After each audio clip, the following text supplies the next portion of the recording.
I know times like this, you just take it slow. Fall asleep in the pillows. She got my heart in a chokehold.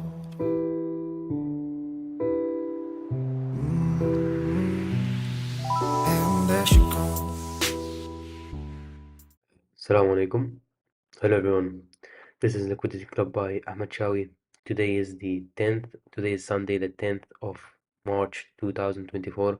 I'm gonna be doing the weekly review, starting with DXY. Here we have the weekly time frame chart. You can see that we start trading down lower, we start tanking down lower as I was expecting earlier on. For the past month, I've been sharing with you that I'm looking for lower prices on DXY, higher prices on the Forex market and on the indices. And I'm gonna be showing you later on the Forex market how we start seeing higher prices as a result of lower prices in DXY. So we traded down lower. There's a relative equal lows down there. We took that and cleared the relative equal lows. Just below these relative equal lows, we have this favorite gap between this candle's high, this candle's low. I'm aiming at that favorite gap as a drawn liquidity, and they have the addition block, the consequent caution of that discount wick, and the low.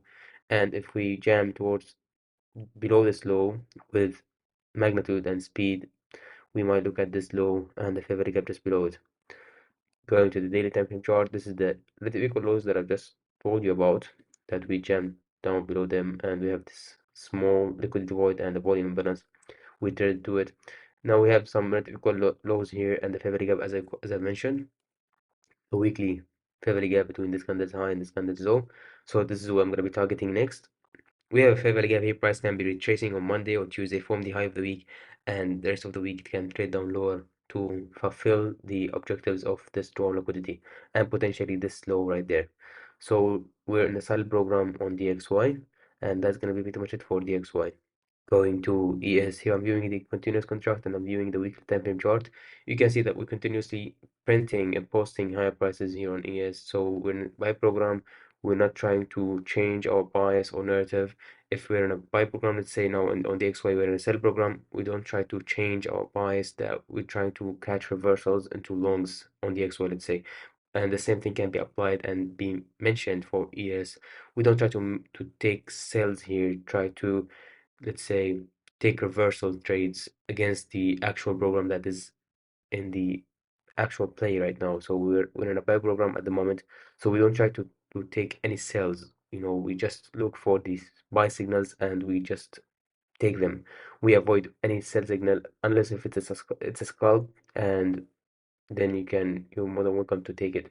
But other than that, you will be putting yourself in a very low probability condition where your trade will not be moving as fast as you would like it to see it moving towards your TP. So going to the daily time frame chart, you can see that we've kind of printed the three drives pattern to the upside, and pretty much the magnitude and the movement to the upside hasn't been strong when compared to the previous about 3 months. The last 3 months, when you compare it, the candles are being getting shorter now as we're approaching some kind of level. Now I'm expecting in during this month, March, I'm expecting some kind of consolidation or potentially a reversal to the downside, because we've been satisfying the buy side of the curve. So the buy side or the buy stops have been out of the markets, all right? So now potentially we can see through March price consolidate or even reverse to the downside. But this is not a sign for you to start taking sells or to start shorting the indices. This is just telling you that what I'm expecting in the market, because we've been trading up higher in a buy program for more than 3 months, and it is known that between 3 to 4 months we can expect some quarterly shift in the marketplace. Whereas if price has been printing higher prices for 3 to 4 months, we can expect it to start, let's say, consolidating or even reverse to the downside, retrace or even complete reversal. So That's what I'm expecting through March. We can expect some kind of consolidation or reversals, but for now, we're just looking and taking only the buy signals. So that's gonna be pretty much it for ES. Going to NQ. Here I'm also viewing the continuous contract and I'm viewing the weekly time frame chart.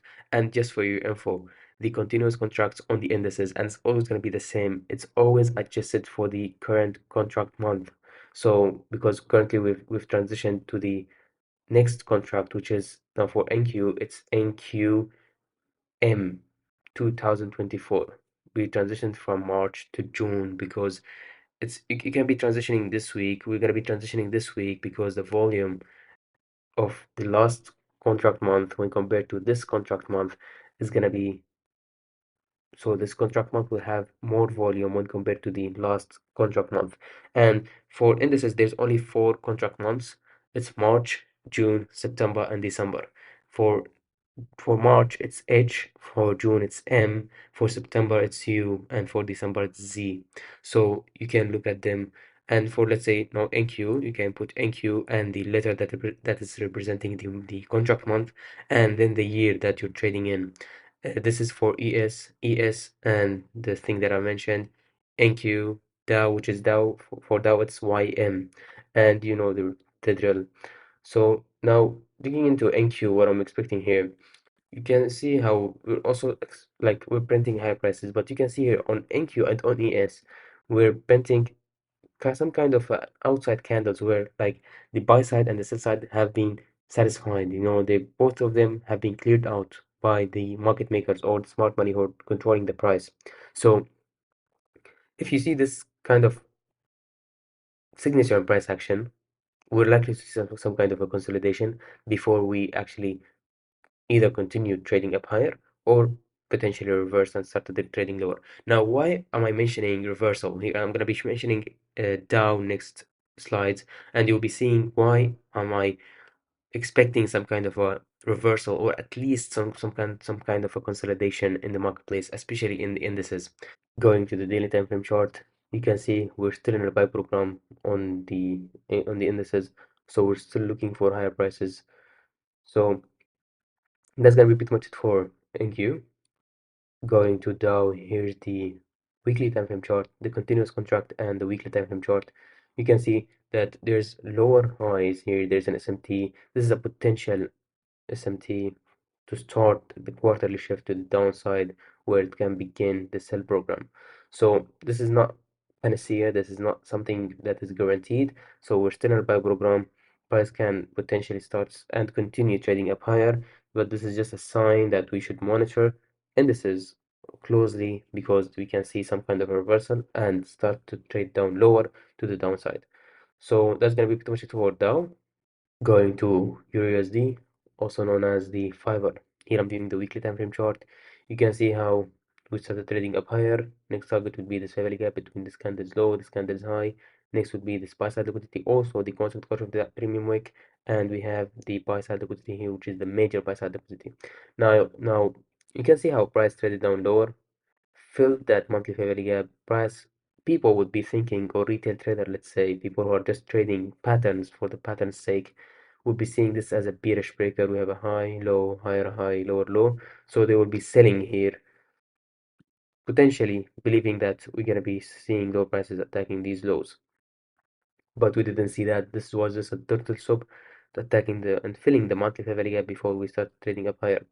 So going to the daily time frame chart, you can see that we have a small fair value gap between this candle's high and this candle's low.